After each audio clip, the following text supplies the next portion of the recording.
Bienvenue pour le podcast Vegan Fighter France. Aujourd'hui et pour le premier épisode de cette deuxième saison, je vous partage ma discussion avec Joël, militant de longue date pour les droits des animaux, qui est notamment allé jusqu'à sauter dans plusieurs arènes de corrida juste après la mise à mort d'un taureau, pour protester contre cette pratique.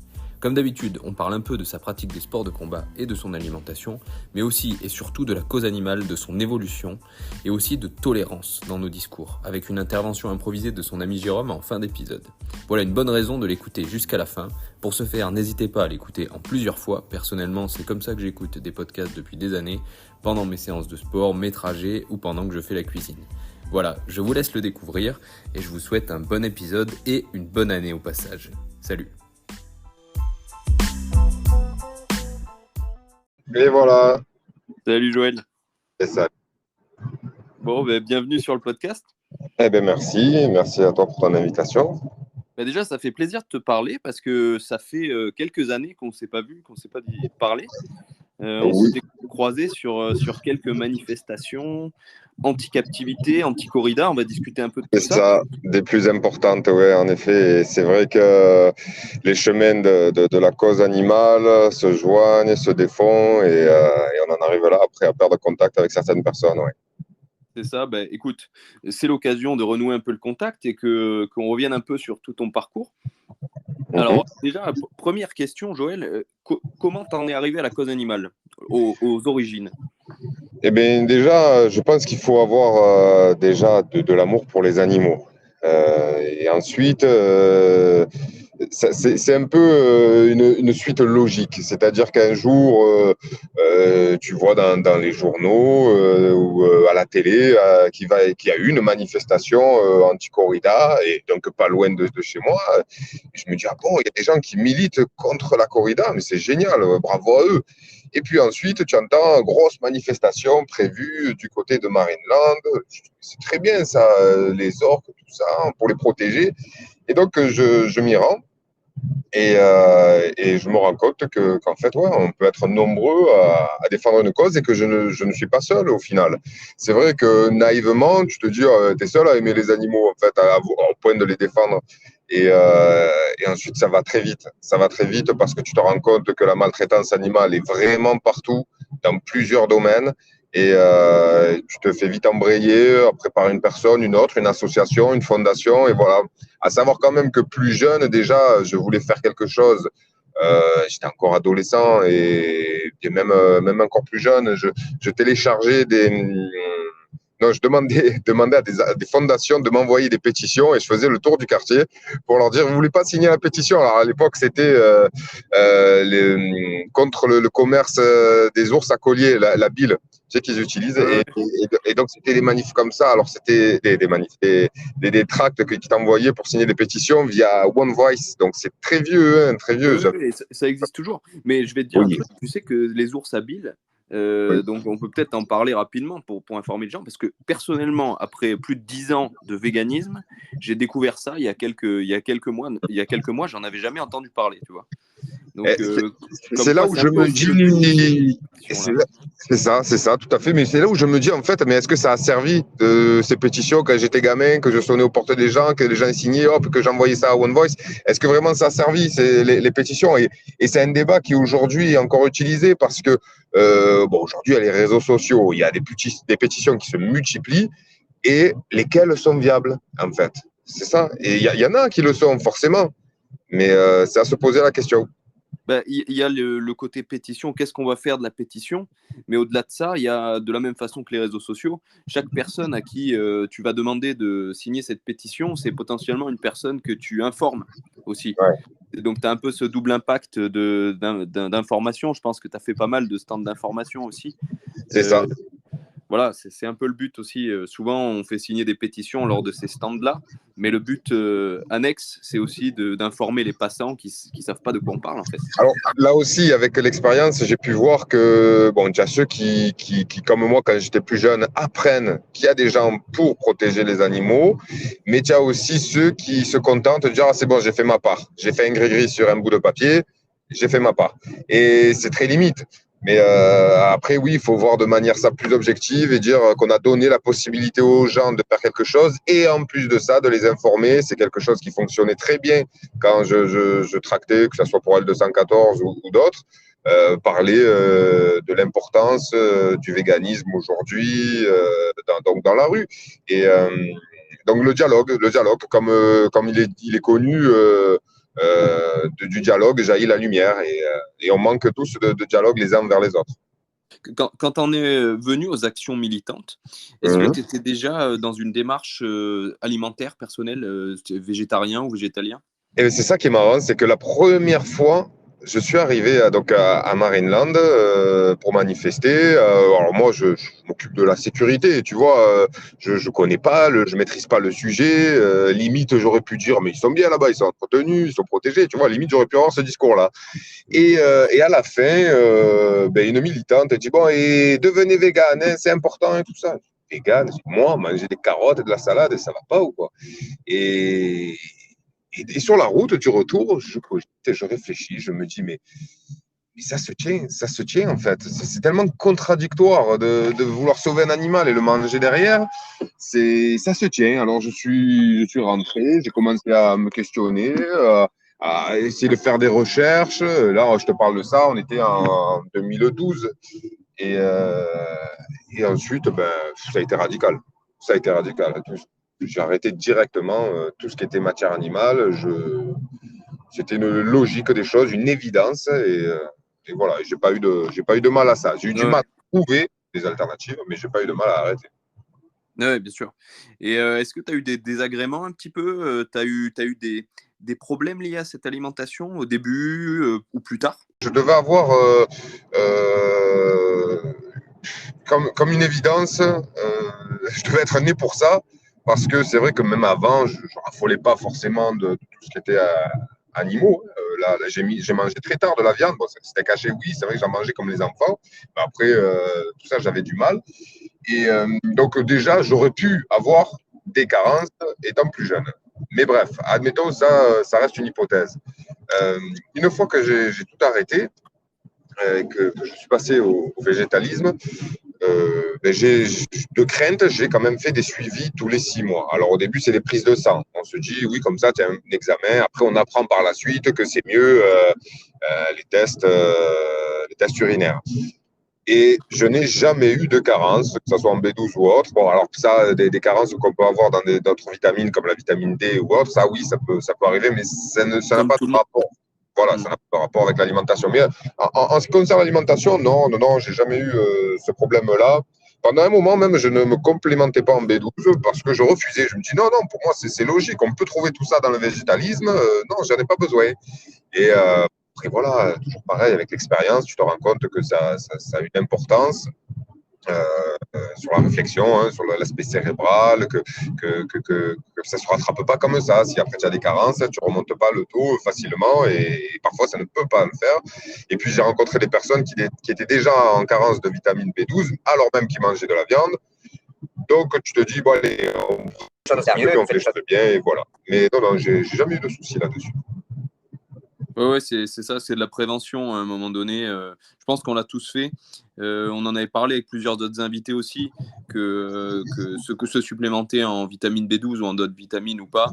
Il faut savoir, et je le rappelle encore hein, pour les auditeurs, que quand on mange de la viande, des produits d'origine animale, c'est aussi gavé de compléments qui ont été donnés aux animaux dans des quantités variables qu'on ne peut pas connaître vraiment. Alors il y en a, ce qui fait que certains ne développent pas de carence. Mais la provenance de ces choses-là, on n'en sait rien. Alors que si on achète nos propres compléments, déjà, on a déjà une vision un peu plus claire de où ça vient. Oui, complètement. C'est un discours qu'on entendait aussi, oui, mais ce n'est pas très naturel de se complémenter avec des cachets et tout ça, de prendre de la B12. Mais parce qu'eux, voilà, ils ne le font pas directement parce que c'est déjà injecté dans l'animal. Exactement, c'est ça. Mais bon, voilà, avec une traçabilité qui est extrêmement douteuse, quoi. Hein. Je veux dire, je connais aucun mangeur de viande, hein, il y en a qui nous écoutent, qui vont à Carrefour acheter leur barquette de viande et qui se demandent quel complément alimentaire de vitamine B12 la vache a mangé, quoi. Tu C'est vois? ça, mais là, les mentalités changent. C'est-à-dire qu'aujourd'hui, c'est vrai que les gens mangent en se disant je mange parce que c'est bon, je mange parce que j'ai besoin un peu, on va dire, de protéines, tout ça, mais ils se disent pas j'ai besoin de telle vitamine, etc. Ça, c'est vrai. Mais aujourd'hui, on voit que ce que l'on mange, ce n'est pas forcément de très bonne qualité. On voit qu'il y a un dérèglement qui se fait et qu'aujourd'hui, on est obligé de se soucier de ça, que même les gens du Sud peuvent avoir des carences en vitamine D, le soleil. Donc, il faut se soucier. Il faut se soucier de ce que notre organisme peut assimiler ou pas. C'est clair. Et je précise quand même pour les auditeurs que tu es, il me semble, dans mes souvenirs, un gros gabarit quand même. Oui, T'es assez alors lourd. je fais 1m85 pour 85 kilos. Le changement de régime alimentaire n'a pas eu d'impact sur moi, si ce n'est que moi, je suis un bon mangeur et j'aimais bien manger en quantité. Et c'est vrai que grâce au végétal, tu prends moins de gras. Bon, après, c'est toujours pareil, question de mesure. Hein. Voilà, bien sûr, il y a de la matière grasse dans le végétalisme aussi. Mais Oui, le sucre, bien évidemment. voilà, même par la suite, en pratiquant un sport, j'ai pas eu de plus de faiblesse qu'un autre. Je me suis pas. Tout ça, c'est un état d'esprit en fait. C'est un cliché qui a été tordu. À l'époque, très jeune, je voyais des petites blagues qui pouvaient être faites sur les végétariens déjà. Donc végétalien, on n'en parlait pas. C'était juste végétarien. Végétarien, c'était quelqu'un de maigrichon, blanc de peau, pas très bien en forme, limite à tomber dans les pommes. Et et ce cliché-là, les gens, ils l'assimilent, ça, par contre, ça reste. Et tu vois, alors que pas du tout. Les énergies trouvées dans le végétal sont très, très bonnes et très bénéfiques pour le corps humain. Et puis les exemples commencent à se multiplier. Hein. Alors on essaie d'en présenter un maximum sur notre podcast, mais il y a aussi plein d'autres documentaires qui existent et qui mettent en avant de plus en plus les sportifs végétaliens. Mais malgré tout, effectivement, ce cliché a un peu la vie dure. Alors, justement, moi, j'ai un avis, c'est un peu à double tranchant, parce que je trouve ça bien, c'est-à-dire en famille, par exemple, avec des amis, des personnes qui ne sont pas du tout véganes, et que tout à coup, tu leur dis, ah, mais Hamilton, il est vegan, Djokovic, il est vegan, Tyson, il est devenu vegan. Tu leur dis, wow, des sportifs comme ça, ils sont devenus. Ouais, tu t'en sers d'exemple, mais est-ce que c'est vraiment utile? Est-ce que c'est vraiment obligé d'étiqueter une fois de plus ça? C'est quelque chose qui doit rentrer dans la tête des gens, dans les mœurs, que c'est quelque chose de logique, qu'on peut être en bonne santé sans forcément être un grand sportif, qu'on peut être un très grand sportif sans être connu. Et voilà, alors c'est sûr, ça sert d'exemple, oui, mais, mais je ne suis pas sûr que ça soit forcément ça qui va être. Tu vois, excuse-moi de te couper, mais je me suis toujours dit que au moins ça voulait dire que c'était possible.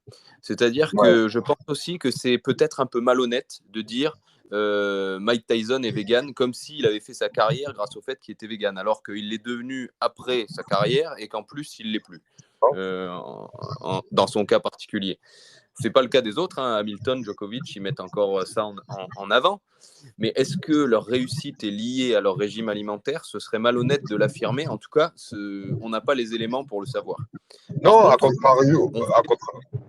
Oui, vas-y, je t'en prie. Excuse-moi. Par contre, ils continuent à performer malgré, j'ai envie de dire, en prenant le plus négatif possible, malgré ce régime, malgré ce qui pourrait être perçu par certaines personnes qui sont mal informées comme un handicap, ils continuent à performer. Donc, par extension, Monsieur Tout-le-Monde vaut au moins la peine de faire l'expérience. Tu vois ? Je vois ce que tu veux dire.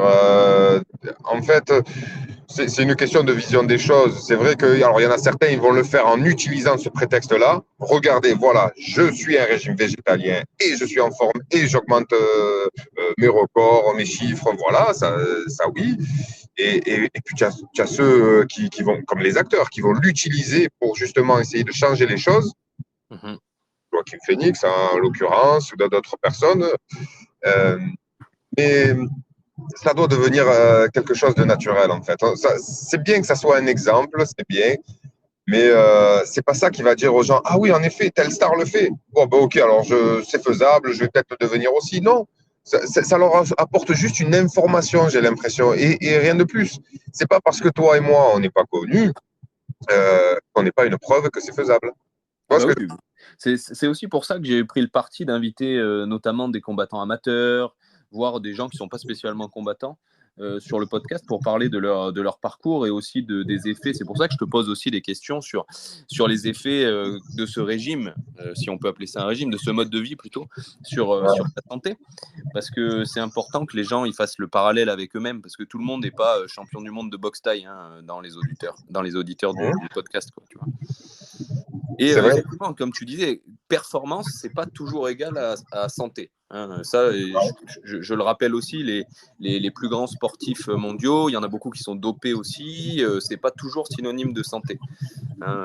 Maintenant, effectivement, il faut être quand même résistant pour encaisser toutes ces choses-là. Donc, souvent, en tout cas, les invités du podcast qui sont végétaliens et qui se sont exprimés sont souvent assez soucieux de leur santé, en général.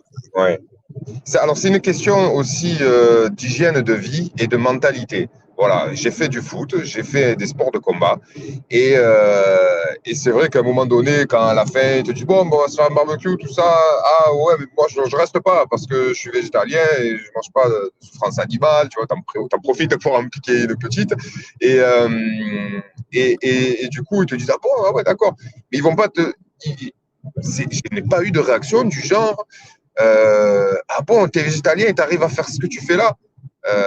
Parce que bon, je n'étais pas non plus médiocre, mais je n'étais pas non plus un très bon, mais je me débrouillais très bien parce que j'avais un mental d'acier. C'est dans le sport, surtout dans le combat, c'est beaucoup le mental.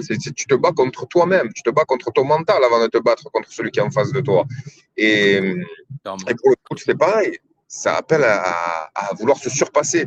Et là, dans le sport amateur, on n'est pas forcément à calculer qu'est-ce qu'on a à manger en protéines, en matière grasse, etc., pour augmenter nos possibilités.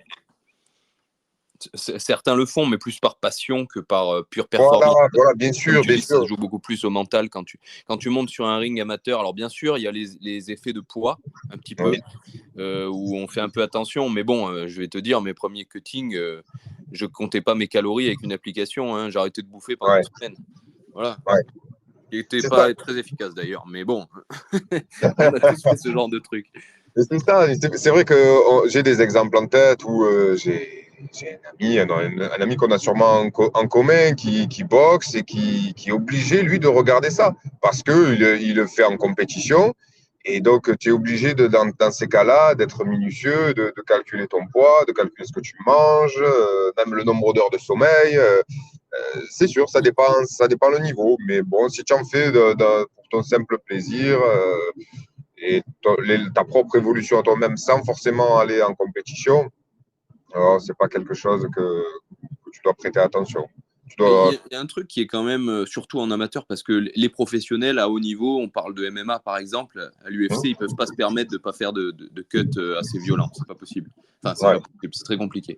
Mais en amateur, moi, je conseille à tout le monde qui veut se mettre au sport de combat et à se tester à la compétition. Tu es pesé le matin même du combat. Ça ne sert à rien de t'infliger un massacre sur ta santé en perdant plus de 1 ou 2 kilos. Et c'est étonnant, parce que je sais que souvent on conseille de perdre un peu plus, mais 1 ou 2 kilos max pour moi. Le matin même, tu ne vas pas pouvoir te réhydrater vraiment en 1 ou 2 heures, quoi. C'est pas possible. Ça fait trop juste. Et parce que souvent c'est ça, c'est de la flotte que tu perds quand tu perds 1 ou 2 kilos au dernier moment, c'est de la flotte la plupart du temps. Et de toute façon, la différence, elle ne se fait pas 1 ou 2 kilos quand on est des amateurs, qu'il peut très très très vite y avoir une différence de niveau importante entre les deux. Donc si tu es en dessous, ce n'est pas tes 1 ou 2 kilos de plus qui vont te sauver. Et si tu es au-dessus, même avec 1 ou 2 kilos de déficit, tu vas quand même gagner. C'est comme ça. Moi, c'est comme ça que je me conditionne mentalement, parce que c'est important la préparation mentale aussi dans les sports de combat. Avant de rentrer sur un tapis ou sur un ring, je ne l'ai pas toujours fait, mais aujourd'hui, je me dis c'est déjà joué. C'est-à-dire si je suis meilleur, je vais gagner. Si je suis moins bon, je vais perdre. D'accord, je vois ce que tu veux dire. Et c'est comme ça que je dis pas que ça marche pour tout le monde. Il y en a d'autres qui ont besoin de se dire je suis le meilleur, je suis le meilleur, je suis le meilleur. Moi, ça n'a jamais marché. J'ai déjà essayé cette technique-là parce que quand tu prends le premier coup dans la gueule et que tu doutes, et ben, Ouais. tout ça s'effondre. Alors que cette démarche dont je viens de te parler marche plutôt bien ces dernières années. Et après, tu peux vite paniquer, justement. Donc, moi, c'était plus la lutte au sol bon, MMA aussi, mais toujours pas en compétition. Et c'est vrai que quand tu vois le gabarit qui est en face de toi, tu vas avoir un jugement, ok, ça va, je sens que je suis meilleur, parce que lui, à la rigueur, je le connais, j'ai déjà fait du sparring avec lui, je suis meilleur. Et puis tout à coup, ben, le gars, tu te rends compte qu'il a bien évolué, qu'il a des prises que toi, tu maîtrises pas. Et si mentalement, tu n'es pas réactif, d'où l'intérêt aussi de la B12, eh ben, tu vas vite te paniquer. Et tu vas te retrouver dans une situation où tu ne pourras pas forcément t'en sortir. Ouais, c'est clair. Alors, est-ce que tu peux décrire un peu ton parcours martial rapidement? Oh, ça s'est joué. C'était à l'époque où j'étais sur Paris.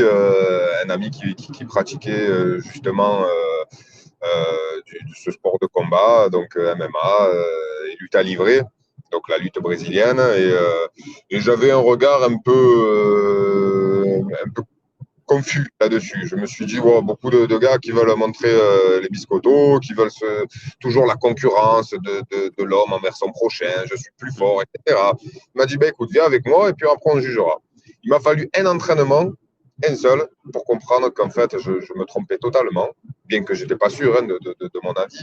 Mais j'ai rencontré des gens très bien qui veulent apprendre un art et qui ne sont pas là pour jouer les monsieur muscles.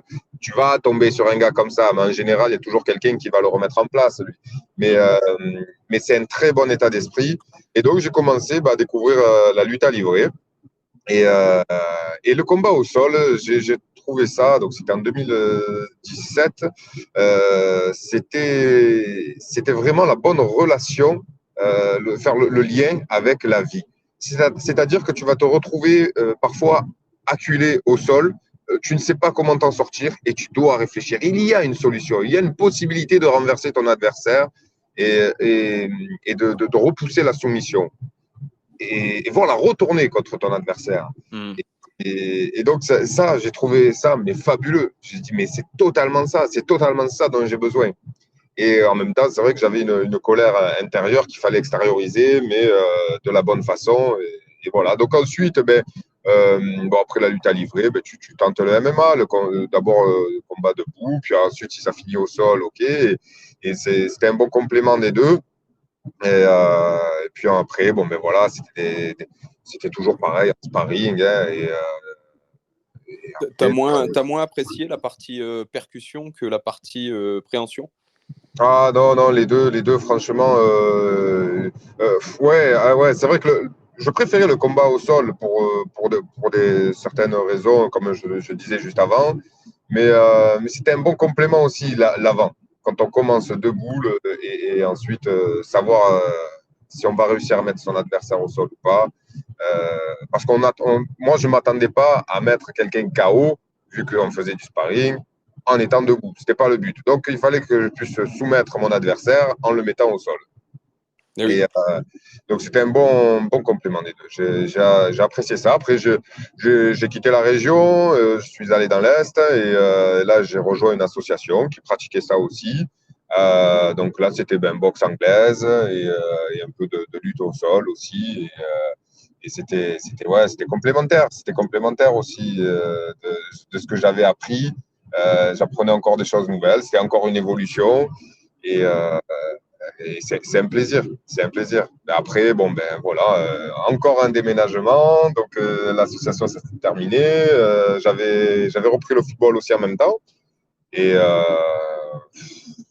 là, ouais, là, c'est un autre débat. C'est une question de mentalité.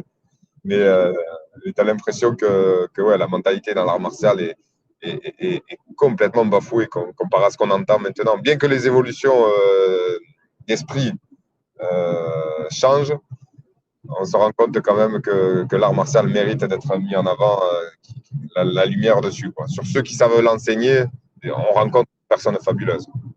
Bien sûr. Et puis, moi, je te rejoins un petit peu dans tout ce que tu as dit. Je mets beaucoup en avant les sports de préhension parce que c'est ce que je pratique le plus aujourd'hui, mais c'est pas un hasard. C'est aussi parce que Je trouve que ça m'a beaucoup plus apporté en ces dernières années que Ouais. beaucoup plus d'années de percussion, avec de la boxe pied-point majoritairement.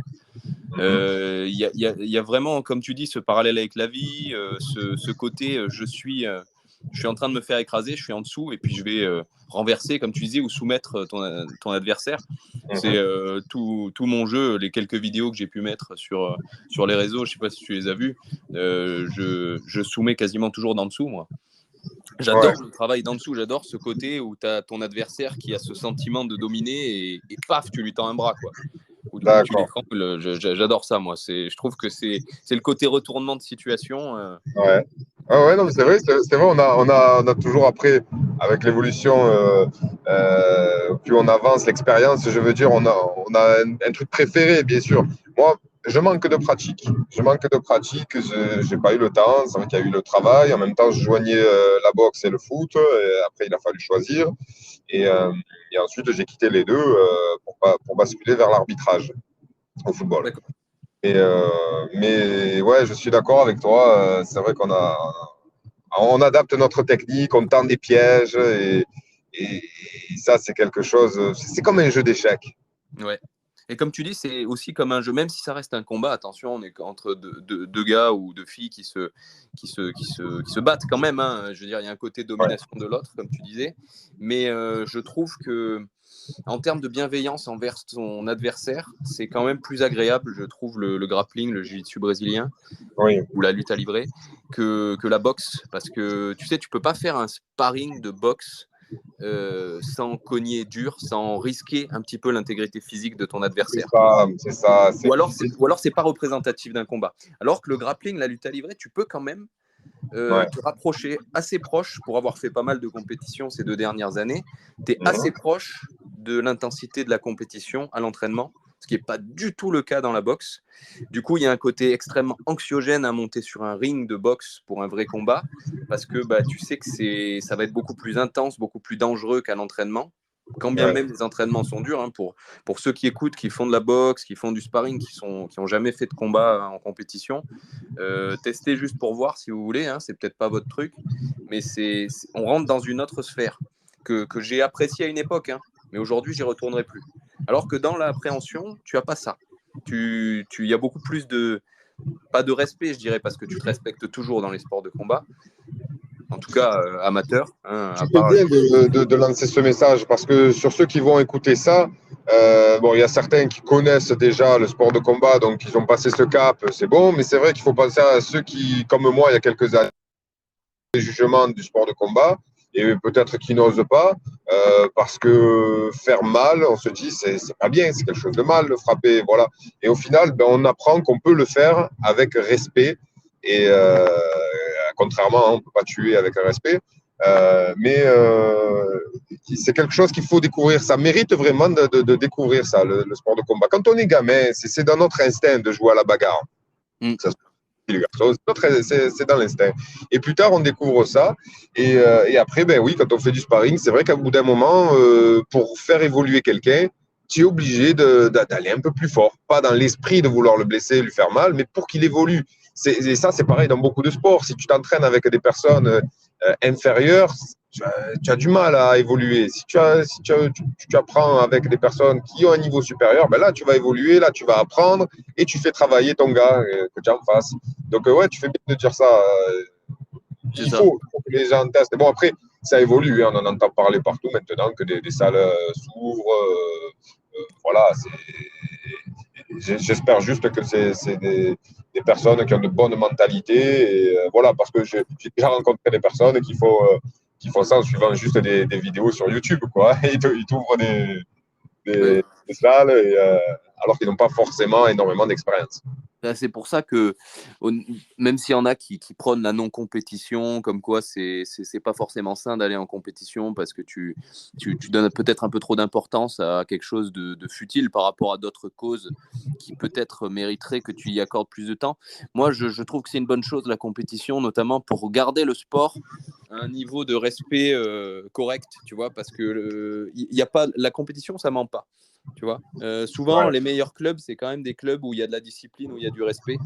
J'ai jamais vu sur les tapis de compétition un club de gros enfoirés quoi, qui rafle toutes les médailles. C'est Il y ça. a des gens qui sont non respectueux, mais c'est très occasionnel. C'est un gars et il se fait vite calmer en général, comme tu l'as dit, que ce soit en salle d'entraînement ou sur un tapis de compétition.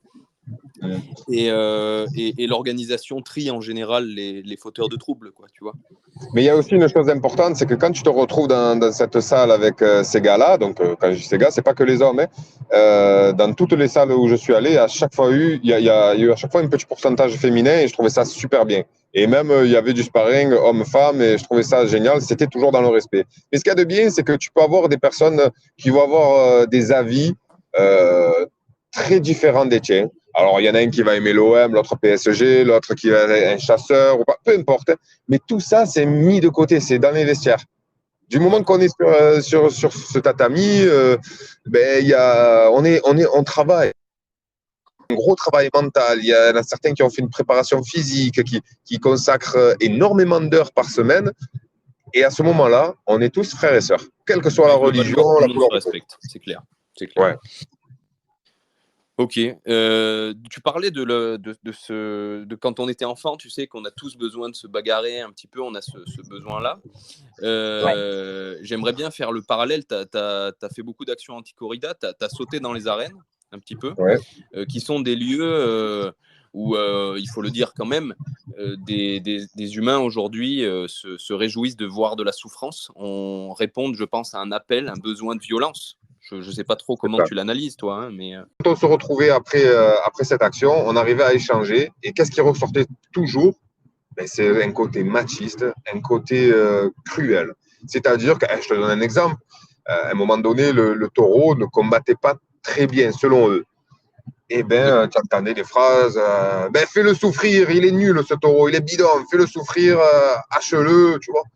C'est très cruel. Alors, comment tu peux, c'est un exemple concret, comment tu peux dire que tu aimes cette pratique, cette tradition, que tu aimes le taureau, si tu ne le respectes plus à ce point-là?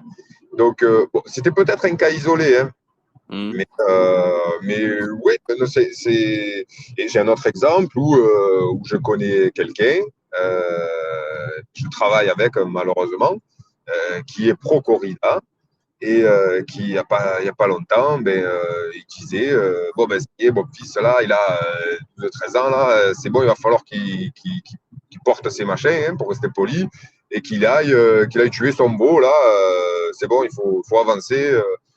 Et parler, voilà, tu es jeune. Qu'est-ce que tu as besoin de dire à un enfant qui doit apporter son courage, mettre pour aller tuer un taureau? Enfin, donc, on est vraiment dans le côté bestial, le côté supérieur, le côté guerrier, alors qu'on parle d'un animal qui pourrait être adorable, qui pourrait s'en foutre totalement de l'être humain et qui n'est pas en combat, en conflit avec l'être humain. C'est chacun de son côté. À l'époque, quand il y avait les gladiateurs, tout ça, voilà, c'était l'un contre l'autre. Quand il y avait des guerres, c'était l'un contre l'autre, les deux. Moi, et aujourd'hui, dans les sports de combat, ce sont des mecs qui ont choisi d'être là tous les deux, quoi. Voilà. Mais tandis que là, non, on impose à quelqu'un, à un animal, de se battre. Et c'est pour ça que les arènes sont rondes. Parce qu'elles auraient un angle, ils chercheraient même à se cacher, à tourner le dos à ça. Tu vois, tout ça, c'est calculé aussi. Et il est mis en évidence que le taureau, on va le préparer psychologiquement et physiquement, on va le préparer au combat. Alors, on te dit, oui, mais il a une belle vie, le taureau, avant d'être tué. Il a vécu dans des prés immenses, il a eu de la bonne nourriture, etc. Mais on va le préparer juste avant. C'est peut-être vrai, hein, mais c'est sûrement vrai même. Hein. Oui, non, mais ça c'est vrai, c'est vrai. Ils vivent dans de très beaux endroits, les taureaux de combat, que ce soit en Andalousie ou ailleurs, hein, dans des manades, ils sont très bien. Mais la souffrance de l'animal commence bien avant d'arriver dans l'arène. Il y a le transport et il y a ce qui se faisait, je dis bien se faisait ou se fait encore, mais ça pouvait être vaseline dans les yeux, ça pouvait être l'assoiffement et même manque de nourriture. Il fallait l'affaiblir, il fallait l'énerver, il fallait l'agacer, pincer les parties du taureau également, ça se faisait aussi, le pic avant. Ouais, non, c'est très cruel. Donc, oui, je crois que c'est l'une des pires de pratiques que l'on peut voir. Et je mets même, par exemple, le foie gras, hein, qui est très cruel aussi envers l'animal. Mais là, on parle d'un jeu où il y a une mise à mort. C'est très grave. Oui, il y a un côté voyeurisme.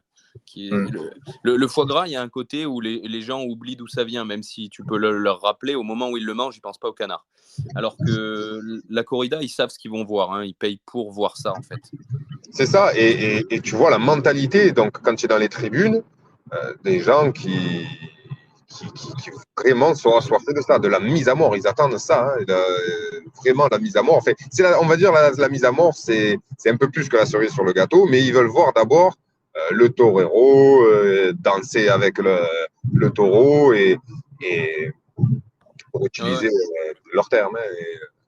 Non, mais on peut parler de soif de sang, je pense, hein, visuel. Tu as employé le mot cruauté tout à l'heure. C'est un mot que.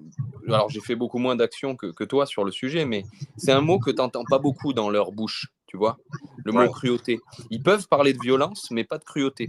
Or, on a beaucoup fait cette différence-là sur nos podcasts avec différents invités. La violence et la cruauté, c'est deux choses qui, bien sûr, sont liées souvent. C'est-à-dire qu'il y a des cruautés violentes, mais il y a aussi des cruautés non violentes.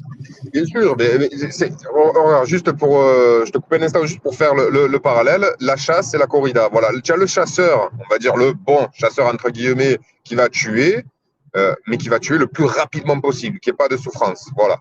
Le taureau, là, on joue avec, on le fait bien souffrir, donc c'est violent et c'est cruel. La chasse, c'est violent.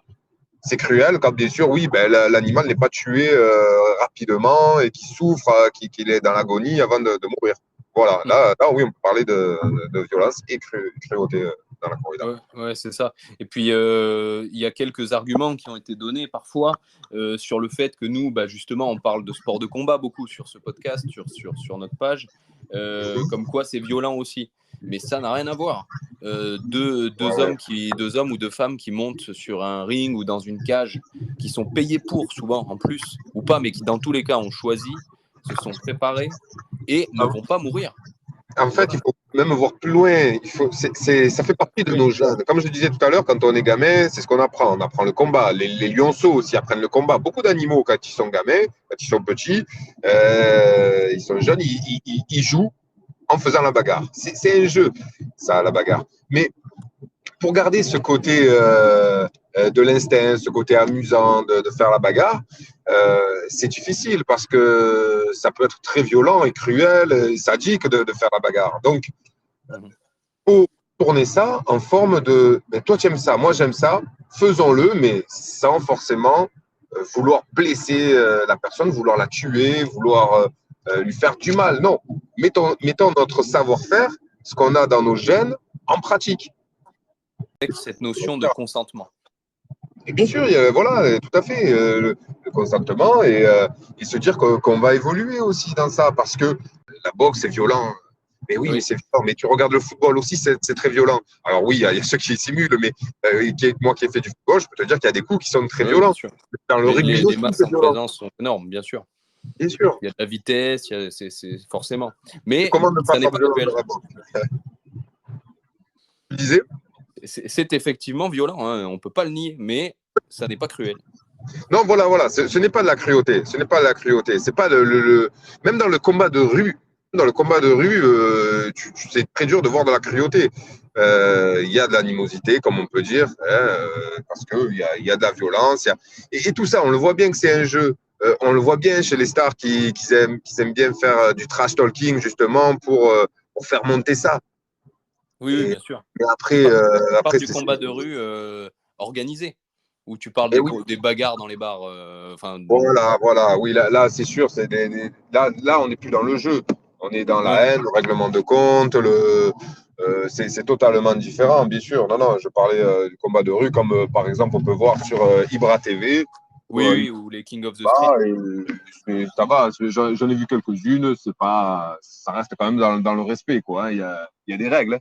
Il y a des règles. Bien sûr. Même dans les pires organisations, entre guillemets, il y a toujours des règles. Il y a quand même déjà un mec qui va arrêter le combat quand il y en a un des deux qui est hors combat. Exactement. Ça n'existe pas s'il n'y a vraiment pas de règles. Du coup, je voudrais revenir un petit peu sur un petit peu ces actions que tu as fait dans les arènes. Tu as dit que tu avais fait 3 sauts dans les arènes. C'est ça. Qu'est-ce qui t'amène à te dire, allez, je vais sauter dans une arène? Parce que il faut quand même avoir son courage bien accroché pour y aller.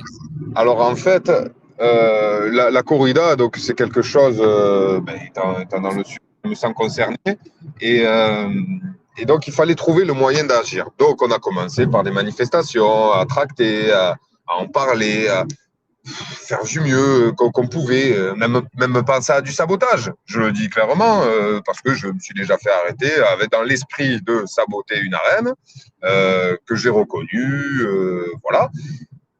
Mais c'est pas suffisant. Donc on cherche toujours un peu plus loin. Et ensuite, tu rencontres une personne qui l'a déjà fait, qui cherche d'autres personnes pour le faire, et tu te dis, allez, on va explorer cette piste. Peut-être que c'est bien de mettre la lumière sur la corrida, parce que du moment qu'il y a un humain qui fait quelque chose qui peut être impressionnant, là, ça va attirer le regard. Donc forcément, les médias étaient vite intéressés aussi, des gros journaux comme Le Monde, de suivre ça. Bon, allez, on essaye. On fait ces actions-là, et finalement, je me rends compte que c'est une déception, parce qu'au final, on parle plus de l'être humain qui a sauté plutôt que du taureau qui a été torturé, mis à mort, et on en parle à peine dans l'article.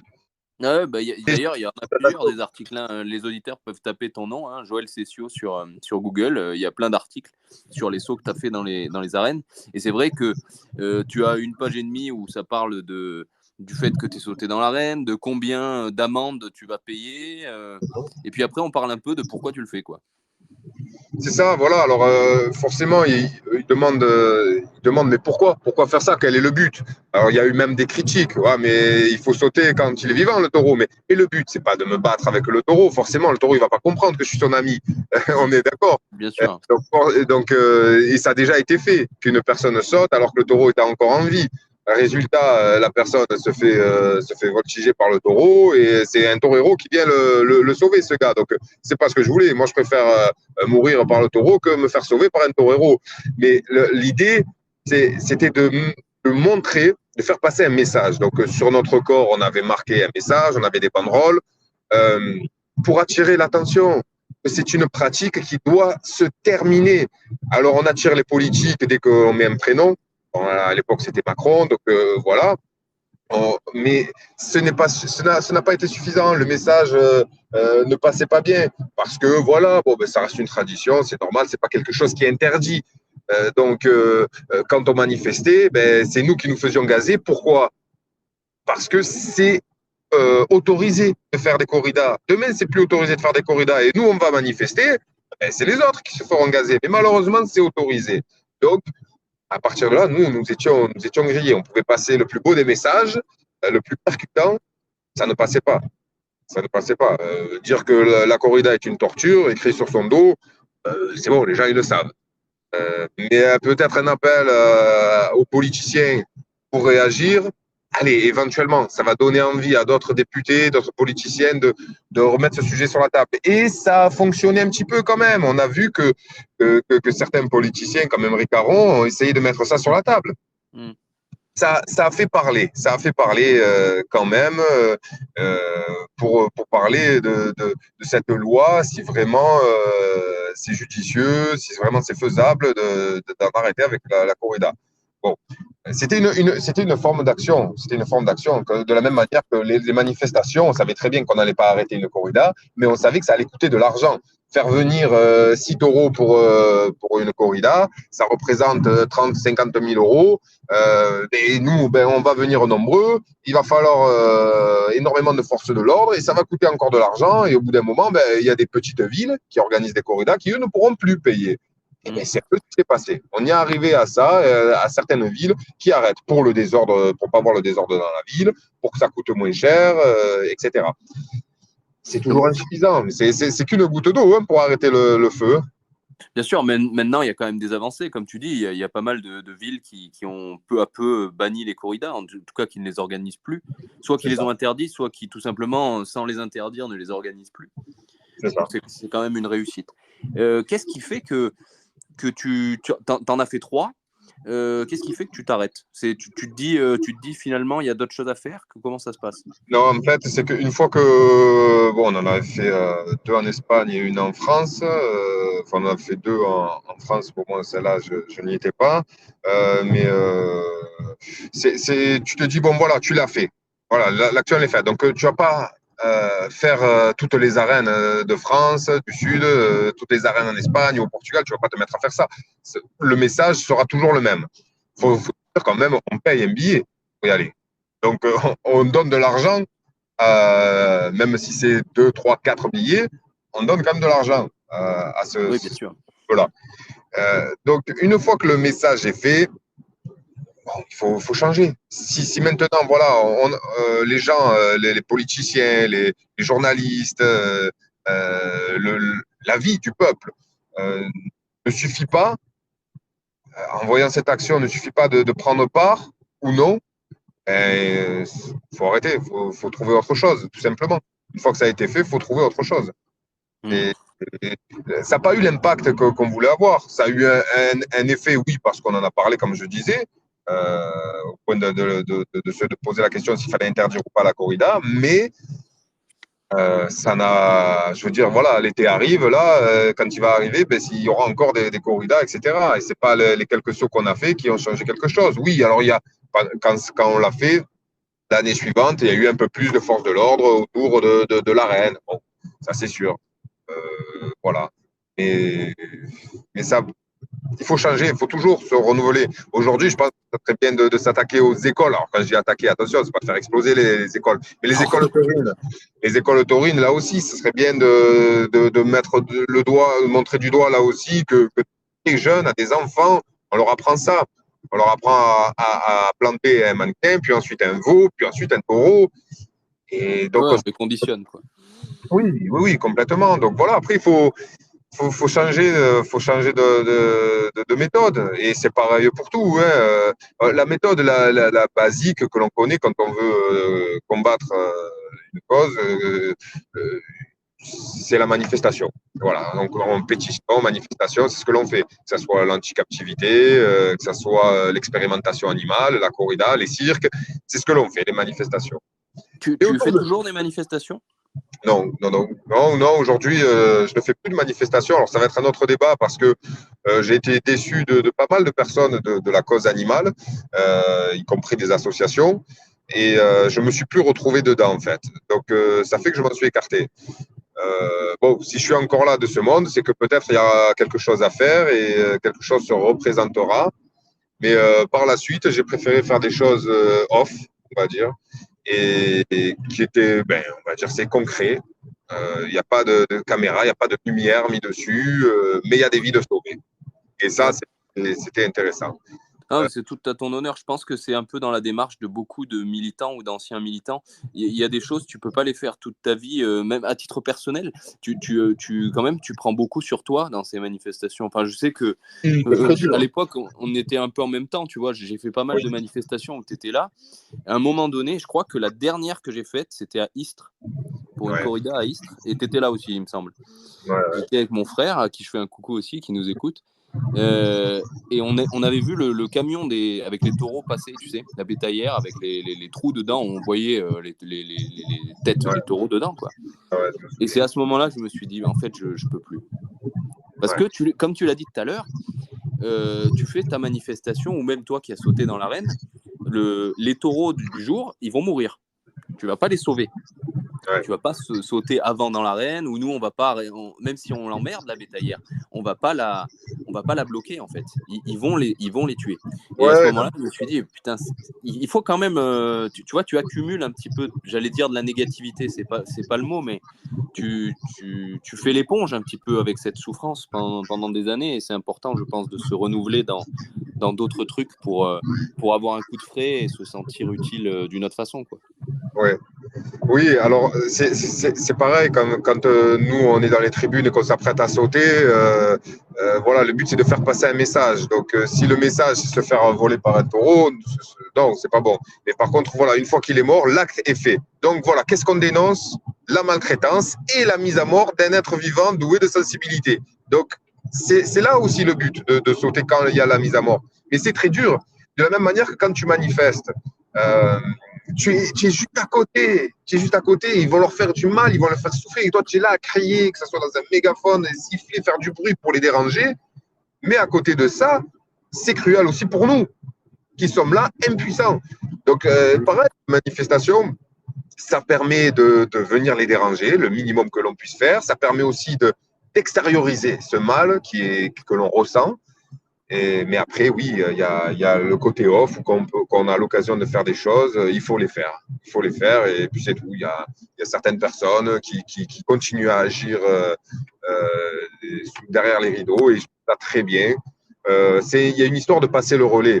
On a fait des manifestations, on a organisé des manifestations, on les a animées. OK, maintenant d'autres personnes le font, il y a la relève, c'est très bien. Beaucoup de personnes aussi font juste tracter et discuter dans la rue, des assos comme Anonymous, c'est très bien, c'est bon. Et c'est un bon plan. C'est un bon plan d'attaque aussi, qui est bien sûr beaucoup plus calme, etc.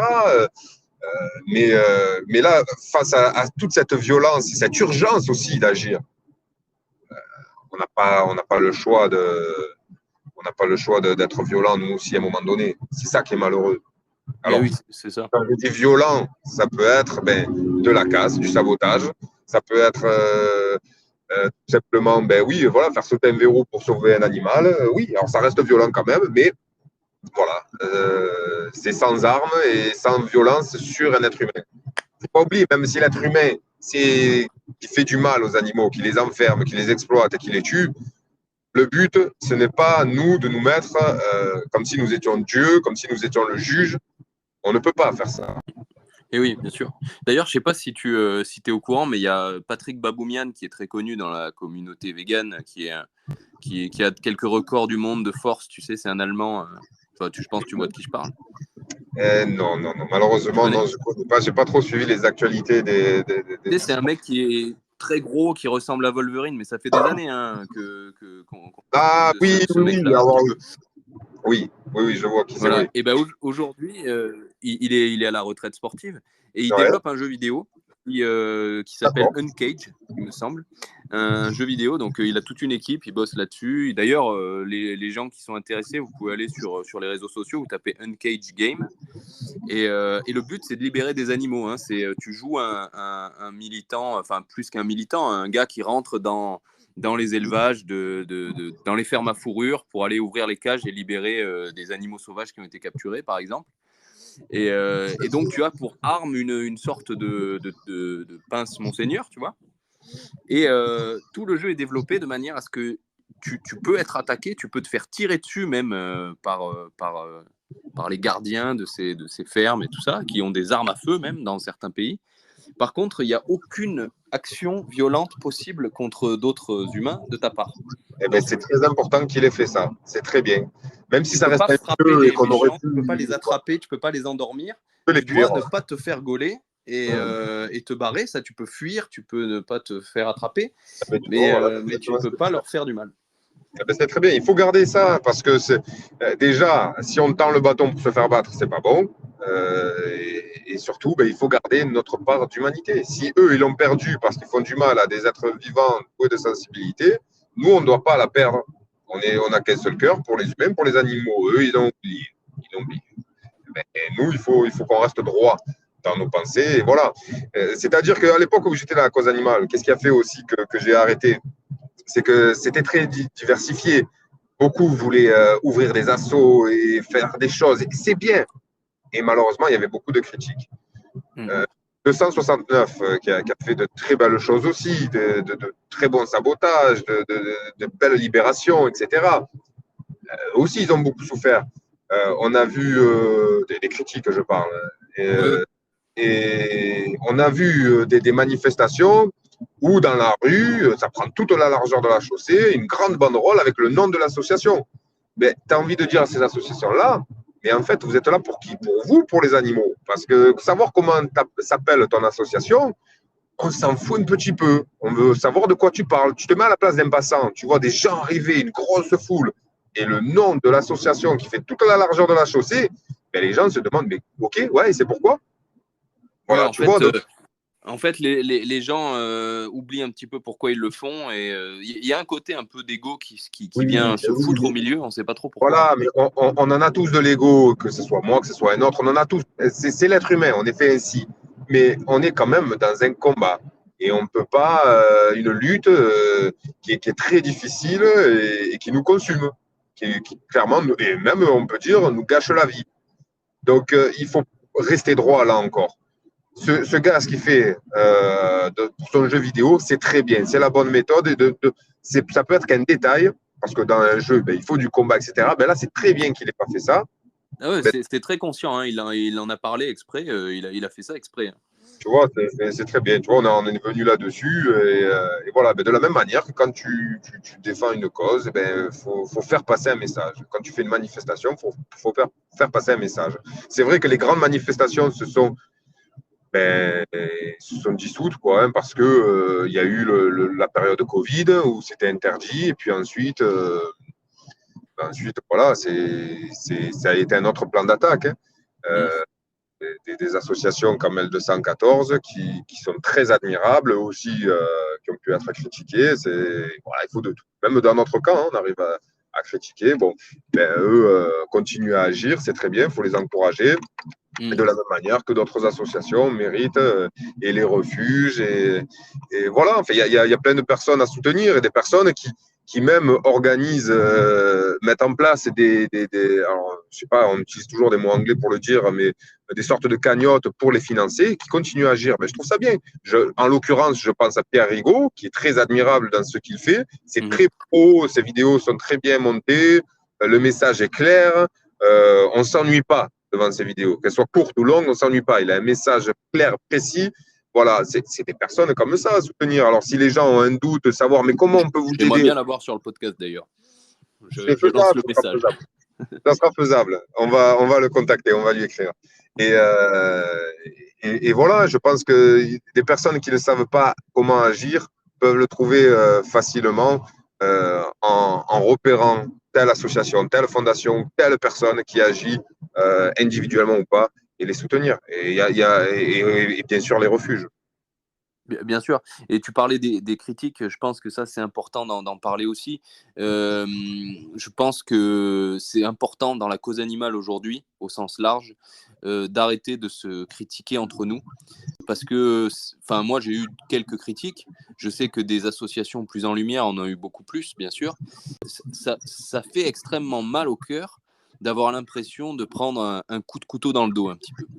Bien sûr, c'est comme si c'était ta famille qui parlait en mal de toi, donc ça fait de la peine. Alors certains, bon, ça va les endurcir, ça va les motiver pour continuer. Voilà, moi j'ai fait des choses dans la cause animale, des choses même qu'on peut dire stupides ou inutiles. Mais j'ai essayé, j'ai fait de mon mieux, ça m'a servi d'expérience. J'ai fait des happenings qui ne méritaient pas d'être faites. J'ai fait d'autres actions, bon ben voilà, il y a eu des échecs, il y a eu des bonnes choses, mais je me suis construit comme ça. J'ai fait évoluer. Peut-être que l'erreur que j'ai pu faire, va servir à une autre personne qu'elle ne fasse pas la même. Voilà. Après, d'autres personnes font ça pour se mettre en avant. Bon, ils mettent en avant quand même un petit peu la cause animale. Alors, prends ce qu'il y a à prendre. Aujourd'hui, on en est là. Du moment que tu ne fais pas de tort aux animaux, voilà, il y a eu des personnes qui ont fait du tort aux animaux. Oui. Oui, bien sûr. Sur les plateaux télé, à se faire remarquer. Voilà, c'est dommage. Oui, je vois très bien de quoi tu parles. Et là, je suis d'accord avec toi, hein. Je ne sais plus comment elle s'appelle. C'était une nana là, qui s'était extrêmement énervée sur un plateau télé. Alors, c'est toujours pareil, hein. On ne sait pas comment on en est arrivé là non plus, hein. Mais on ne voit pas forcément tout, hein, tu vois. Ouais, mais c'est ça. Il faut savoir faire le tri dans tout ça, mais plus avoir plus se critiquer pour la moindre petite chose. On peut avoir un avis, allez, s'il n'est pas très positif, mais garde-le pour toi. Ne décourage pas les autres, en fait. On sait que les gens sont vite influençables. Donc, quelqu'un qui va dire « Ah ouais, pas mal l'action », et un autre à côté va dire « Ah non, je trouve ça nul parce qu'il y a ça, il y a ça. » Ah oui, ben finalement, tu as raison, elle est nulle l'action. Et voilà. Exactement, on voit que ça.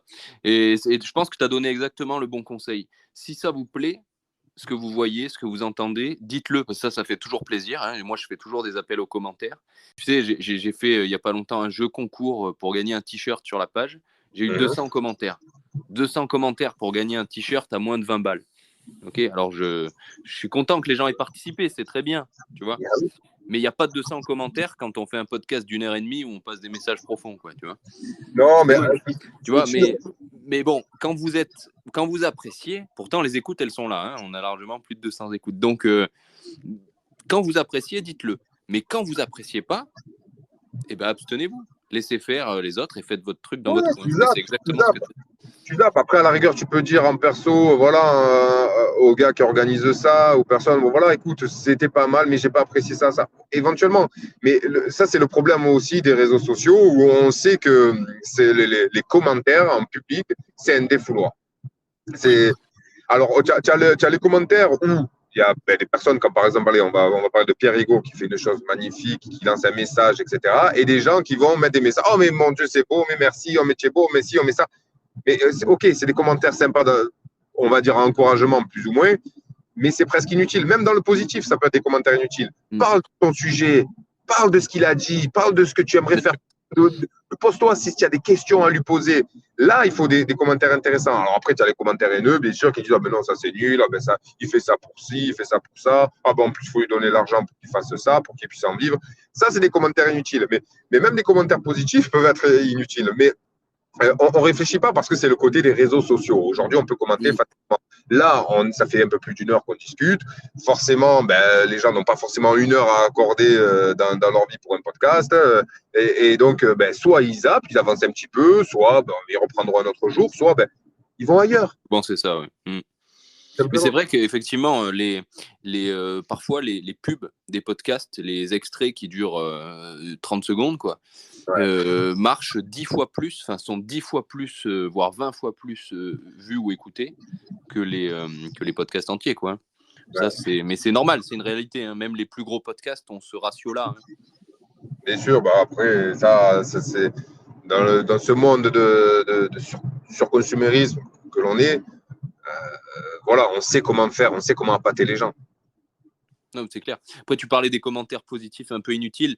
Et le seul avantage que j'y vois, personnellement, c'est que ça flatte un petit peu les algorithmes et ça fait que la publication elle-même, quand tu parles des vidéos de Pierre Rigaud, par exemple, où il y a quand même de l'information, même dans les extraits, elles tournent un peu plus. Elles sont un peu plus vues par des gens qui ne les recherchent pas spécialement. Donc, en ce sens, c'est quand même utile de le faire. D'accord, alors autant pour moi. Ça, c'est vrai que c'est quelque chose que je n'avais pas omis de le dire. C'est vrai que dans ces cas-là, ça peut être au plus il y a de commentaires, au plus il y a de likes, c'est ça c'est ça, en gros. Et ça va apparaître dans le fil d'actualité de gens qui ne suivent pas Pierre Rigaud, par exemple, qui ne suivent pas Vegan Fighter, et qui se disent, tiens, qu'est-ce que c'est que ça ? Et comme tu dis, dans ce consumérisme un petit peu où les gens zappent, tu peux te retrouver au milieu du fil d'actualité d'une personne qui ne connaissait pas cette cause et qui va y être sensible quand même. Donc, ça peut aider. C'est très bien. Non, autant pour moi, c'est vrai, dans ces cas-là, c'est bien de faire ça. Et alors, à ce point, on peut utiliser plein d'autres qui font des choses, que ce soit même celui qui va parler de cuisine, parce que ça aussi, c'est un combat. Tu fais découvrir la maltraitance animale, c'est une chose. C'est comme à quelqu'un de fumer. Arrête de fumer, c'est pas bien. OK. Et propose-lui autre chose à côté. Sinon, c'est pas facile.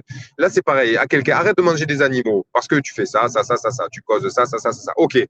Propose quelque chose à côté. Et heureusement, il y a des gens qui ont des chaînes sur Instagram ou tout ça, où ils proposent des alternatives, mais c'est une tuerie. C'est magnifique ce qu'ils font. Que ce soit visuellement ou gustativement, c'est magnifique. Parfois, il y a des choses simples, parfois plus compliquées. Et c'est très bien. The Chef Tommy ou Mélanie, c'est sublime. Et il faut mettre ça aussi en avant. Pas forcément que le côté militantisme, le côté maltraitance animale. Il faut aussi proposer des choses positives. Et concret, surtout que les gens puissent se projeter, en fait. Et c'est plus concret, oui. Oui, c'est clair, hein, parce que toi, tu m'as dit que cette démarche-là, elle avait commencé en 2012, c'est ça, pour toi ? C'est ça, oui. 2012, moi je crois que c'était 2013 ou 2014. c'était pas pareil. Hein. On les avait pas, toutes ces informations. C'était plus dur d'aller les chercher, on va dire. Complètement, complètement. Ça n'avait pas autant d'ampleur, les réseaux sociaux. Donc, c'est vrai que moi, par exemple, qui suis dans le transport, eh ben, le midi, si tu n'avais pas fait préparer à manger, ben, tu n'avais que du taboulé oriental pour manger. Hein. Et voilà, donc c'est vrai qu'ensuite, il y a les connaissances. Là, on a utilisé l'évolution technologique à bon escient. Voilà. C'est difficile d'aller à contre-courant. Je connais un peu des gens qui sont complètement déconnectés des réseaux sociaux et il y a un côté admirable là-dedans. Hein. Enfin, je me dis qu'ils doivent gagner un temps fou. Quand je vois, même en essayant de me limiter le temps que tu perds, qui n'est pas toujours utile, il faut arrêter de dire des conneries. Hein. Je veux dire, on passe tous du temps où on se dit, mais là, j'ai passé vraiment trop de temps sur mon téléphone, quoi, a priori. Mais en même temps, comme tu dis, il y a des moyens d'utiliser ça à bon escient. Il faut le faire. Ah ouais, non, mais c'est vrai parce que si tu fais pas le tri, tu sais, sur ton téléphone, quand parfois il est trop plein, on te propose de vider les caches, etc. Ben, c'est dans notre cerveau, c'est ce qu'il faut faire aussi. Il faut vider ce qui est inutile. Là, les vidéos courtes, par exemple, mais c'est une horreur, ces vidéos courtes, parce que c'est un enchaînement. Ah, celle-là, elle est pas mal. Ah, et tu scrolles, et tu scrolles. Et tu passes combien de temps au final dessus, tu vois? Et ben, c'est horrible, hein, mais encore régulièrement, hein, ça m'arrive régulièrement, je me calme un petit peu, mais il y a des fois où, putain, j'ai passé 40 minutes sur mon téléphone sans faire exprès, quoi. eh oui, ça va vite. Ça va vite. Et ouais. Je crois que j'avais une dernière question, parce que tu dois être pas loin d'être arrivé, toi. Ouais, ben, pas loin, mais vas-y, c'est quand même important de faire ça. Toi, tu donnes la chance à certaines personnes qui ont des choses à dire, tu te donnes la chance, la possibilité de parler, et c'est bien. Parce que s'il y a des personnes qui écoutent, ça peut leur donner des idées, ça peut leur donner une motivation, et c'est ça qui est bien. Et même après, s'ils ont des questions à poser, et qu'il ne faut pas hésiter à écrire, à prendre contact, et on en parle. Il y a des choses que l'on peut dire, des choses que l'on peut moins dire, et voilà, il y a des avis peut-être que j'oublie de donner, mais aujourd'hui, la cause animale, euh, une, une des causes principales. Pourquoi? Pas parce que c'est les animaux et qu'on les aime, non, c'est parce qu'elle a un impact sur plein de choses, sur plein de choses. Moi, j'ai découvert en aidant les animaux, en faisant de la protection animale. Il suffisait qu'un autre groupe dise, oh, ben, on va faire une maraude. Maraude, je ne connaissais même pas la définition. Et tu vas donner à manger à des pauvres. Pareil. Pareil, voilà. J'ai fait exactement la même chose à Marineland. Hein, j'imagine que toi, c'est pareil. Et voilà. Donc, tu es allé faire des maraudes ou à Nice? Voilà, c'était à Cannes, ouais, tout à fait. Bon, c'est pareil. Justement, Marineland, là, donc j'avais suivi. Est-ce que tu te rends compte de l'impact de la chose? Parce que moi, j'ai fait la même chose. Je me suis mis à faire des maraudes pendant des années à Nice. Après, je suis parti à Nantes. J'en ai fait aussi à Nantes. Tout ça, ça part de là. Et ma mère a commencé à faire des maraudes pour me suivre. Ma mère, qui est végane aussi, je lui ai fait un coucou. Elle écoute les podcasts aussi. Voilà. Et aujourd'hui, elle est extrêmement impliquée dans l'association qui organise les maraudes sur Nice. Et elle en fait tous les week-ends, ou presque. C'est magnifique. Tu imagines, tu as donné tu te rends compte du nombre de repas qui ont été distribués en partant de là. Mais oui. Mais oui, parce que tu vois, par exemple, quand les gens ils disent bon, ben, un de plus qui ne mange plus de viande, hein, un de moins qui. OK. Donc, une vie de sauver. Non, c'est faux. Par contre, c'est un repas de plus donné. Et ça, oui, ça, par contre, c'est bien. On peut le compter dans ce sens-là. Parce que malheureusement, les animaux, même si là, tu arrêtes de les manger, toi, individuellement, il y en a toujours autant qui vont être tués. Il faudrait qu'on soit des millions à arrêter. Comme disait Coluche, hein, c'est parce que les gens achètent que ça se vend. Il suffirait d'arrêter d'acheter pour que ça se vende plus.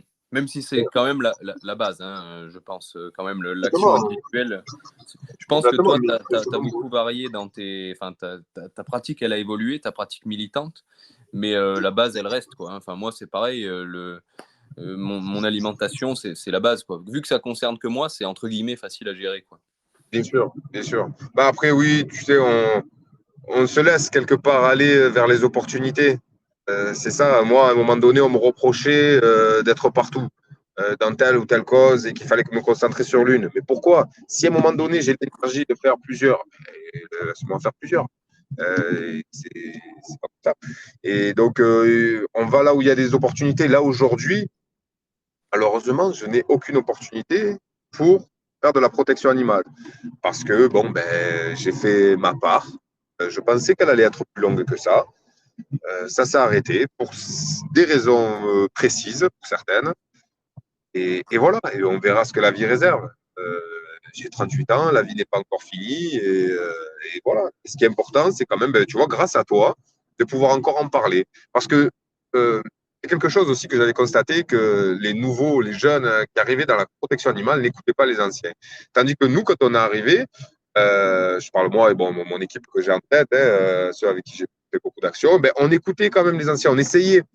Mais eux déjà pensaient qu'on n'allait pas les écouter, alors qu'on essayait de comprendre que, par exemple, les anciennes qui ont fait les actions d'aller dans l'arène et se mettre tous en cercle, là, et ils se sont fait arroser, ils se sont fait frapper, etc. Donc, OK, on connaissait cette méthode. À partir de là, ils ont utilisé, on va se servir de ça peut-être pour en faire une autre. Voilà, et ainsi de suite. C'est peut-être comme ça qu'elle est née, cette action de sauter dans les arènes après la première mise à mort.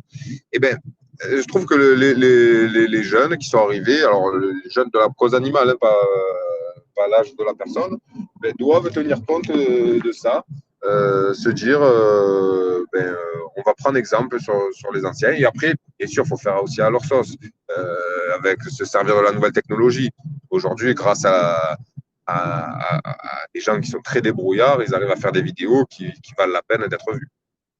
Oui, bien sûr. Puis oui, comme tu dis, ça évolue. Et puis toi aussi, tu as le droit aussi de ne pas te retrouver dans cette évolution-là. Et puis chacun fait sa part. Tu vois, c'est l'histoire du colibri qu'on connaît tous. Chacun fait sa part à un moment donné. Et puis comme tu as dit, plus tard, tu peux... Enfin, moi, en tout cas, j'ai un gros soutien pour toi là-dedans. Je m'y retrouve aussi. Il y a eu cette période militante. Puis il y a une période où je m'y retrouvais plus. Et où j'ai, entre guillemets, rien fait d'autre que faire attention à ma consommation personnelle. Aujourd'hui, il y a ce podcast. Je pense que ça touche du monde aussi, sinon je ne le ferai pas. Et c'est ça. Et bien, même si au final, ça ne sert que à nous deux, parce que ça nous a permis de faire comme une thérapie, parce qu'on a parlé, on a échangé, et c'est très beau l'échange, tant mieux. Ben, on a eu ça. On a eu ça. Voilà. Alors, si ça aide des personnes qui nous écoutent, tant mieux aussi. C'est encore mieux. Exact. Encore mieux. Je me dis ça à chaque podcast, que ce soit des gens très connus ou moins connus. À chaque fois, je passe un bon moment. Ben, voilà. Et je me sens beaucoup plus personnellement, hein, je le dis pour les auditeurs et puis pour toi et pour moi, je me sens beaucoup plus impliqué dans la cause animale aujourd'hui qu'avant de commencer cette démarche-là, à ma façon. C'est que du positif parce que tu prends de l'expérience encore et voilà. Et peut-être, tu vois, de notre discussion, on a cette idée de contacter Pierre Rigaud et il y en a d'autres aussi qui sont intéressants à contacter. Je perds le nom là, Julien. Il y en a un qui s'appelle Julien qui est en Suisse et qui agit beaucoup pour les animaux. Ça mériterait aussi de le contacter en fait. On va y arriver à ça. N'hésite pas à m'envoyer même après tous les noms de personnes que tu penses qui pourraient être intéressantes parce que je les connais pas forcément tous. C'est un petit monde, la protection animale au sens large, c'est un petit monde. Ouais. Mais malgré tout, tous les jours, depuis qu'on a commencé ce podcast, pas tous les jours, mais régulièrement, je découvre des gens qui parfois même ne vivent pas très loin de chez moi ou peut-être vivent à l'autre bout du monde et partagent des choses depuis des années. Et ce gros mélange, cette mélasse des réseaux sociaux font que je ne l'ai jamais vu, le mec. Ben après, tu as ceux qui veulent rester incognito et c'est pas toujours. mal. Pas toujours. Pardon. Il y a des fois, tu ne comprends pas comment tous ces cookies, tous ces trucs-là ont pu ne pas me mettre devant les yeux cette personne-là, tu vois, parce que tout concorde. Et pourtant, c'est quelqu'un qui me dit tiens, tu connais un tel, et je vais voir son profil et je me dis mais mince, mais ce mec-là fait du MMA, il est vegan depuis 16 ans. Notre dernier invité, je ne sais pas si tu as écouté le podcast, David, ça fait 16 ans qu'il est vegan. Je connais personne qui est vegan depuis 16 ans personnellement. Alors toi, tu en connais peut-être. Non, mais c'est vrai que c'est pas mal du tout. Ça veut dire parce que au plus on rencontre quelqu'un qui a commencé tôt, au plus on se dit respect, parce qu'à l'époque, c'était difficile. T'imagines, il y a 16 ans. Ouais. Et voilà, donc c'est génial. J'ai commencé le podcast, je pensais faire quelques épisodes et que ça allait s'essouffler ou qu'il allait falloir que je passe en anglais. Au final, on a fait 25 épisodes. C'est le 26e, premier de cette nouvelle saison. T'as le premier épisode de la saison, Joël. Tu vois, Super, merci pour cet honneur. Mais tu sais, regarde, moi au final, qui me suis déconnecté de tout ça, les réseaux sociaux, ben, je ne connaissais pas ça. Je connaissais de nom ce que tu as fait parce que on m'en avait parlé, Lionel Resterner, qui m'en avait parlé, et c'est bien foutu. Là aussi, qui est passé sur le podcast aussi. Hein. C'est l'épisode ouais. 19, il me semble. Et ben, du coup, voilà. Donc, ça, moi, je découvre ça, et du coup, qu'est-ce que je vais me dire? Ben, je vais en écouter. Je vais en écouter. Ça donne envie de découvrir ce que les autres ont à dire aussi. Et ça va être intéressant. Et je peux te le dire, tu vas pas forcément être d'accord avec tout ce que les invités disent. Complètement. Parce qu'au sein même d'une même cause, on a des gens qui sont plus portés sur certaines choses, ont des avis divergents, mais malgré tout, on va quand même tous dans une certaine direction. Et ouais, donc je pense que tu vas te régaler à découvrir les épisodes. Ah ouais, mais sûrement. De la même manière que des personnes ne seront pas d'accord avec ce que je dis. Et c'est vrai que, étant même dans l'échange, on peut se dire, ah oui, en effet, tu m'as convaincu, ou quoi, peu importe, tu vois. Mais au final, on veut tous la même chose, c'est qu'on arrête de faire souffrir les animaux. C'est toute une façon ou d'une autre qu'on arrête de les faire souffrir parce qu'ils ne méritent vraiment pas ça. Quand on voit rien que l'exploitation du chien, grâce au loup, on a pu avoir un chien domestique. Et aujourd'hui, regarde toutes les façons où on l'exploite, au point maintenant d'en faire de la fourrure, au point de le manger, au point alors qu'il est exploité sous plein de formes. Il aide pour les personnes aveugles, il aide pour les bombes, chien d'attaque, chien de sécurité, chien d'alerte, ou simple animal de compagnie. Et regarde comment on lui rend. Aujourd'hui, les refuges sont pleins. Les reproductions continuent dans des endroits où on ne peut pas les stériliser, où il y a des chiens errants. Et voilà, tu vois ce manque de respect. Donc, ce qu'on demande juste, c'est qu'on prenne soin d'eux. En fait. Voilà. On arrête de faire du mal aux animaux parce qu'ils ne méritent vraiment pas ça. C'est vraiment deux mondes, mais chacun doit vivre de son côté. Au final. Et ça, c'est un truc qu'on n'arrive pas parce que nous, on veut tout avoir. On veut avoir le monopole sur tout. Et bientôt, on va essayer de construire des maisons dans le désert. Parce qu'il va falloir qu'on. C'est déjà fait. Hein. C'est triste. Donc, et oui. Ouais. Oui, tu vois le Qatar comme ils ont fait, d'ailleurs, ouais, c'est vrai, c'est juste. Si tu as encore 5 minutes, j'aimerais bien qu'on revienne sur un truc. Il y a un podcast que j'ai fait, c'est notre épisode 6, je crois. 6, ouais. Avec Gilles Lartigot. J'imagine que tu connais Gilles Lartigot. Oui. Peut-être. Il a fait récemment un podcast avec Papacito, où ils ont parlé de chasse, de corrida. Ouais. Et d'élevage, de cause animale. Point de vue assez étonnant de ce monsieur-là, qui, au niveau de l'élevage, notamment industriel, est assez aligné avec la logique donc, que nous, on soutient. Par contre, sur la corrida, on tombe sur un discours complètement dissonant. Bien sûr, tu sais, les arguments classiques, la culture, la beauté de la chose, toutes ces conneries. Hein, et moi, je n'ai pas peur de le dire. Voilà. Et il y a un argument qui est donné, c'est que, comment dire, la mort des taureaux dans les corridas, c'est une quantité marginale d'individus par rapport à ceux qui meurent dans les abattoirs pour la production de viande, par exemple. C'est vrai. Alors, oui, non, mais bien sûr, mais c'est pas ça. C'est que là, on en fait un jeu et c'est ça qui est grave. Allez, je vais te dire l'animal que l'on tue pour se nourrir. Voilà, le problème, c'est que c'est de l'industriel. Et dans l'industrie, il faut que ça aille vite, c'est une machine. Et on ne va pas prendre le soin de tuer l'animal sans le faire souffrir, sans risquer de le faire souffrir. Bon, admettons, on a été chasseur-cueilleur, donc admettons, on a besoin de viande pour se nourrir, ok. Mais là, on est vraiment dans l'industrie, il faut que ça aille vite, que ça aille à la chaîne et toujours plus, toujours plus. Là, on parle d'un jeu quand même, d'un jeu tradition ou pas, on parle d'un jeu. Et ça ne doit pas être. On va faire souffrir un animal jusqu'à la mort. Limite, même si la chasse est vue comme un jeu, bon, le but, c'est quand même de tuer l'animal sans le faire souffrir. Tu vois? Mais là, on parle d'un jeu qui est de plus cruel. Et plus cruel. Oui, il y a une notion d'image, en fait, de glorification de la chose. Ouais, mais bon, voilà, moi je l'ai vu, et ça va être un quart d'heure, 20 minutes, où l'animal va saigner et va savoir tout ce qui se passe dans un organisme quand tu commences à saigner et que tu as de plus en plus de banderies plantées dans toi. Enfin, je veux dire, il ne faut pas que je le dise pour que les gens comprennent. Mm. Ils savent à quel point ce que c'est de se faire planter sans l'avoir vécu. Ils savent ce que c'est de se faire planter pendant 15-20 minutes jusqu'à de grâce. Quoi. Donc ça, non, ça n'a plus lieu d'exister. Après, ben oui, alors les abattoirs, c'est qu'il y en a trop. Ben oui, aujourd'hui, on peut dire que, évidemment, dans un monde utopique, on arrête d'en manger, quitte à ce que certaines espèces disparaissent. Mais aujourd'hui, il faut arrêter, il faut diminuer cette consommation. C'est trop. Non, mais c'est sûr. Mais le message, c'était un petit peu que ça sert entre guillemets à rien de s'offusquer contre les corridas si on mange toujours de la viande. Est-ce que toi, tu as rencontré des militants anti-corrida vraiment engagés qui étaient des consommateurs de viande? Non. On a quand même une certaine cohérence, quoi. Non. Il y en a eu qui sont venus et je trouvais ça bien qu'ils soient venus dans des manifestations, mais qui mangeaient de la viande, mais voilà, et qui découvraient quand même, qui étaient contre. Hein. Alors oui, ils veulent manger de la viande, mais ils veulent pas qu'on fasse du mal comme ça à un animal.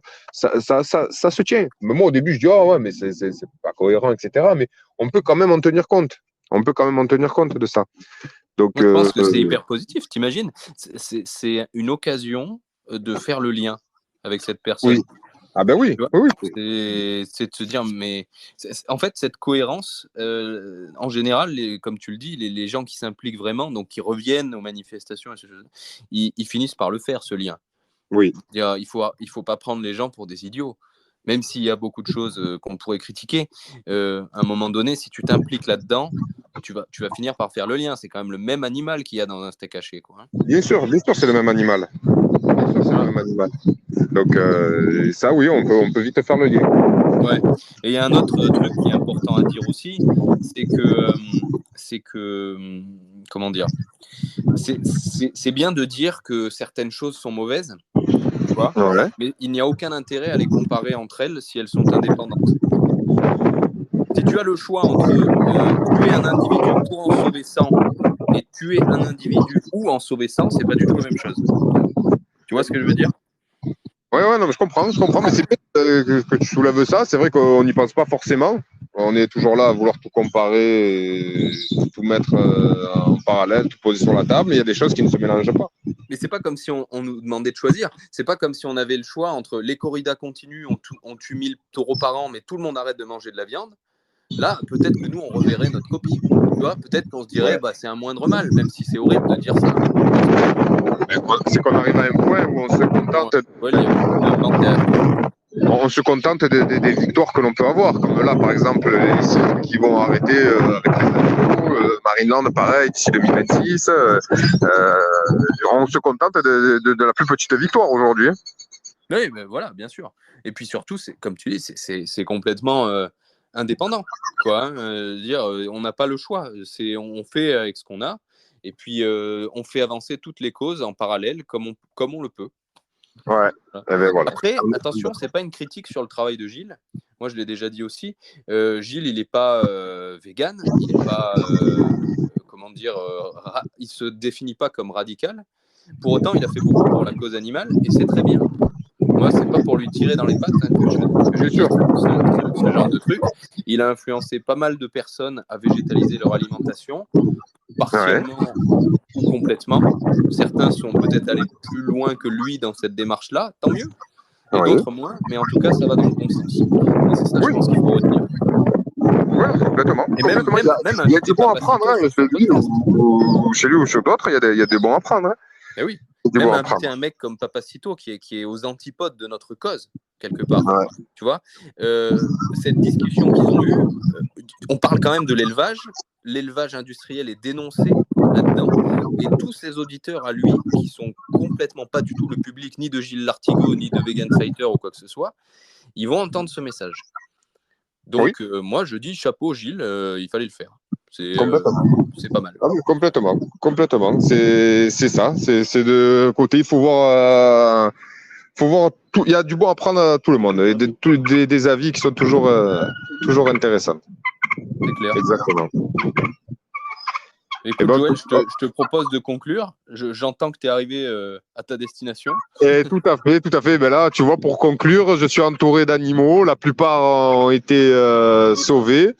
Et c'est juste magnifique, tu vois, voilà. Donc, je suis entouré de quelqu'un qui sauve des animaux et qui a déjà pris le fusil pour chasser, mais qui a aussi pris énormément de plaisir à voir juste son animal travailler. Et tu vois, là, aujourd'hui, il a sauvé plus de vies que moi, j'ai pu sauver. Et ça, tu veux peut-être citer cette personne ou son association, s'il y a une association? Non, il n'a pas d'association ni rien, il fait ça indépendamment. Et justement, et tu vois, même qu'à un moment donné, c'est même une association qui lui demandait de recueillir des animaux, alors qu'à un moment donné, on pouvait lui en enlever parce qu'il avait des animaux dont il n'avait pas forcément le droit d'en avoir. Ouais. Donc tu vois, voilà, c'est ça aussi, c'est un lapsus quand même qui est intéressant de voir ça.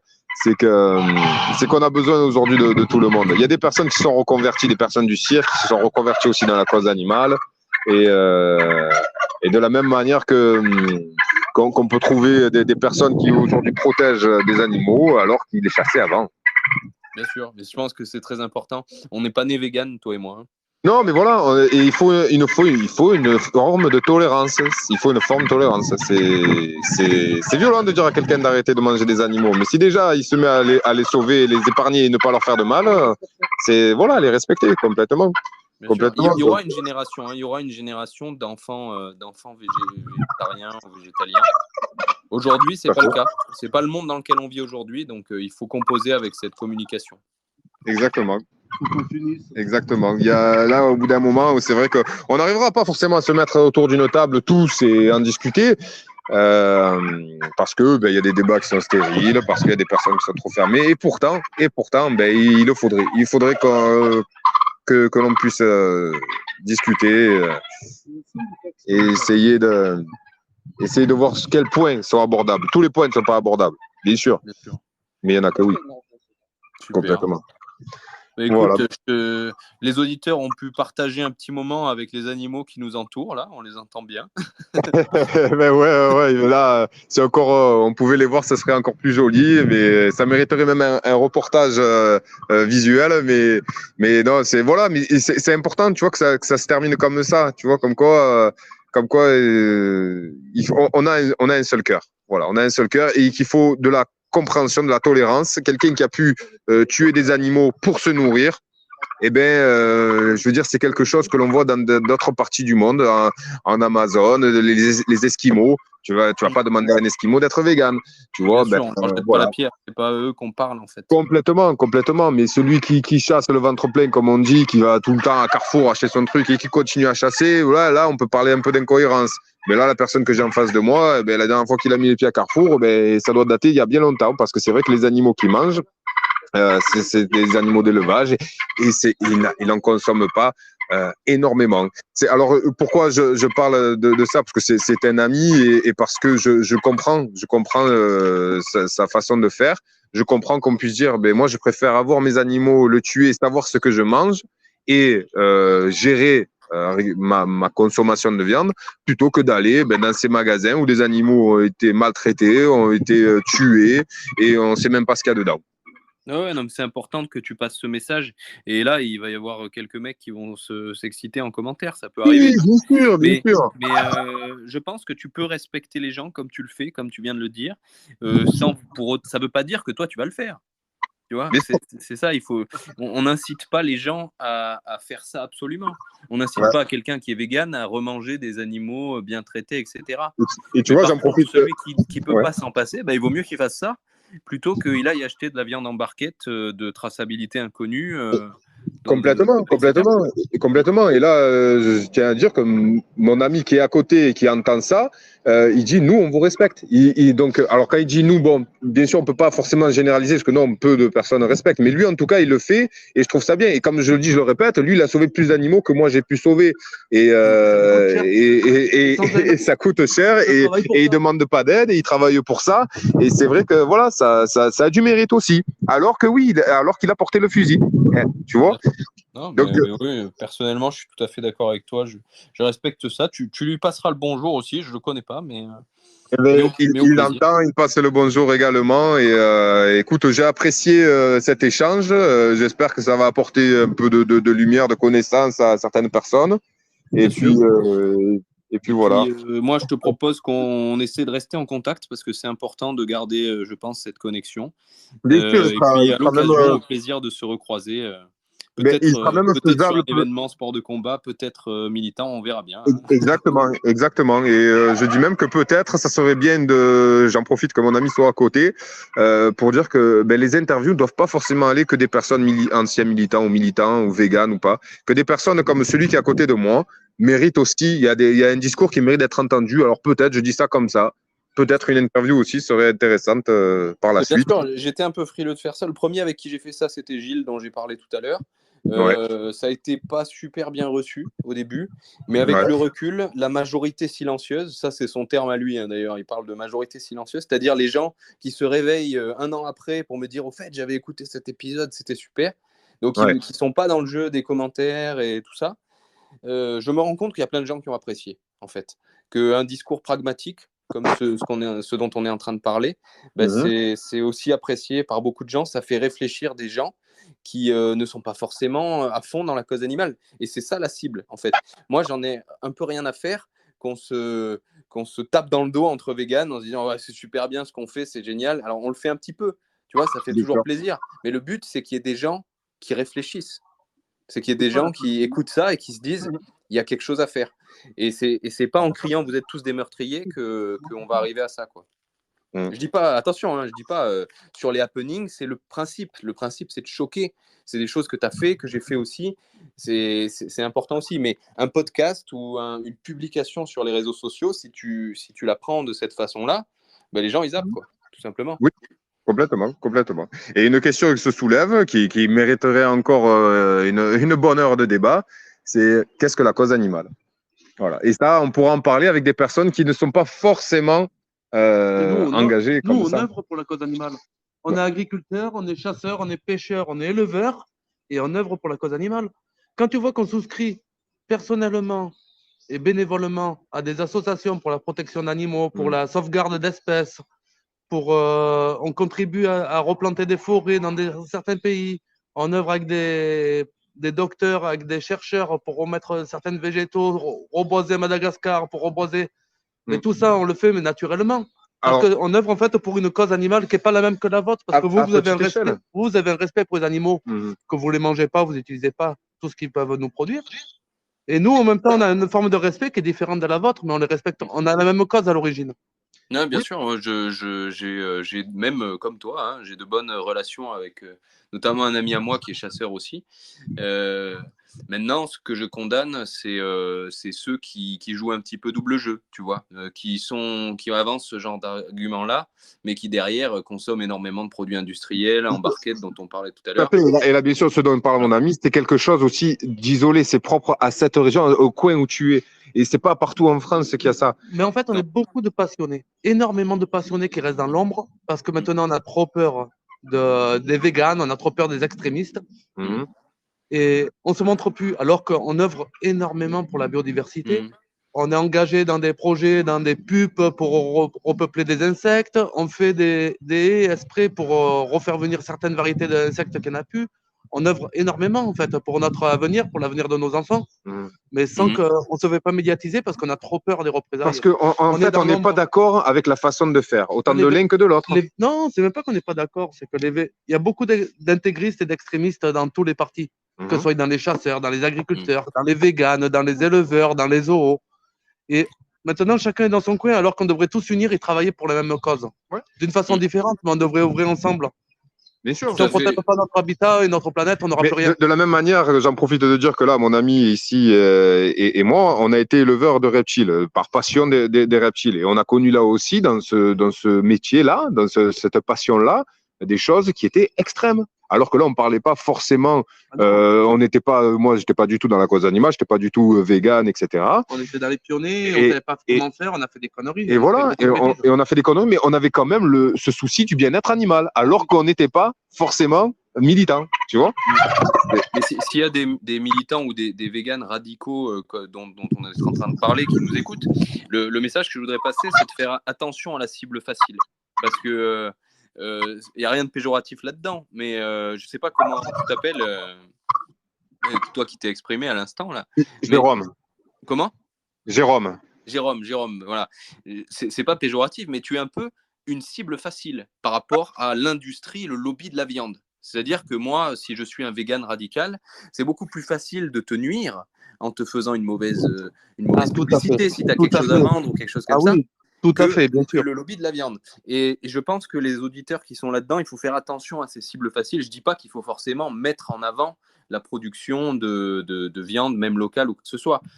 Si on est contre la consommation de viande, à la limite, la même logique dont on parlait tout à l'heure, à la limite, abstenez-vous. Mais ne vous faites pas plaisir à vous défouler sur un petit éleveur alors qu'il y a des grosses industries qui tuent des milliards d'animaux tous les jours, quoi. exactement, non, tu fais bien de le dire. Tu fais très bien de faire passer ce message. Ah, c'est important, parce que là, c'est vraiment aller vers la cible facile. On parlait des arts martiaux beaucoup tout à l'heure. C'est comme si tu allais dans la salle et que tu prenais un adolescent de 40 kilos et que tu lui défonçais la gueule, tu vois, et que tu étais tout content à la fin de dire je suis le plus fort. C'est pas vrai. C'est une très bonne comparaison. Voilà. C'est un peu l'idée. Voilà. Donc, un peu de pragmatisme dans tout ça. Je compte sur les auditeurs aussi qui écouteront ça jusque-là pour nous mettre un petit peu en commentaire ce qu'ils pensent de la cause animale, d'essayer de répondre à ta question. Hein. Bien sûr, ça peut soulever d'autres débats. Et puis voilà, et un petit message encore de rappel, de la tolérance. Bien sûr, avec de la tolérance et de la bienveillance. J'ai pas trop envie d'avoir la police végane sur le dos. C'est toujours énervant, comme je l'ai dit. Non, on est là pour construire quelque chose. Forcément, il y a des personnes qui se rendent compte. Voilà, exactement.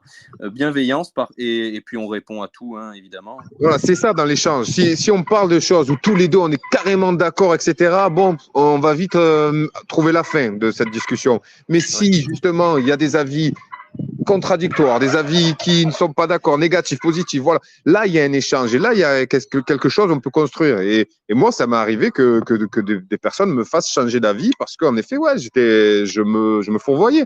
C'est comme ça. Et puis, tu as le droit de changer d'avis pour eux, c'est-à-dire que te dire, OK, leur démarche, elle est assez logique pour eux, sans forcément dire, je vais faire pareil.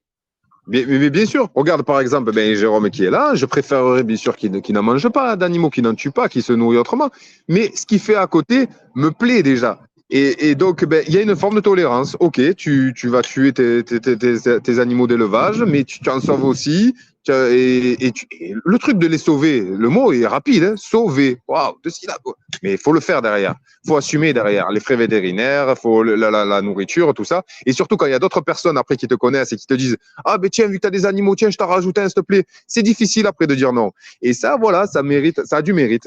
Alors, même si c'est vrai qu'il va tuer des animaux pour se nourrir, eh ben, c'est là où je parle de tolérance. Bien sûr. Ben, écoute, je pense que c'est une super conclusion. Je vais vous laisser vous retrouver tranquillement. Merci beaucoup, Martin. Et puis, on essaye de se retrouver un de ces jours en direct. Ça marche. Allez, bisous à tous. Ciao. Salut.